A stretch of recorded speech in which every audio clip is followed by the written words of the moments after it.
Hello friends, আজ বানাবো তোমাদের জন্য তালের ফুলুরি, যেটা কম বেশি সবারই ভালো লাগে। তার জন্য ফার্স্টে নিয়েছি 4 চামচের মতো রুল ময়দা, সামান্য কালো জিরে, স্বাদ মতো লবণ, 2 চামচের মতো সুজি।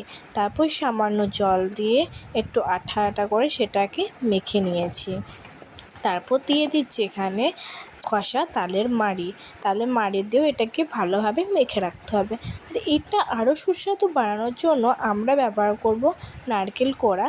তার জন্য বাবা নারকেল কুটছে, কিন্তু জানো কি হয়েছে, বাবার হাতটাই গেল কেটে, তাই বাবা দ্বারাই হলো না, মাই লাস্টে উদ্ধার করো নারকেলটা কুড়ে। তারপর তার মধ্যে নারকেলটা দিয়ে আরও একবার ভালোভাবে মাখিয়ে নেব। তারপর একদম রেডি তেলে ছাড়ার জন্য।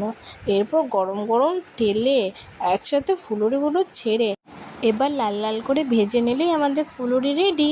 দেখা হচ্ছে পরে নেক্সট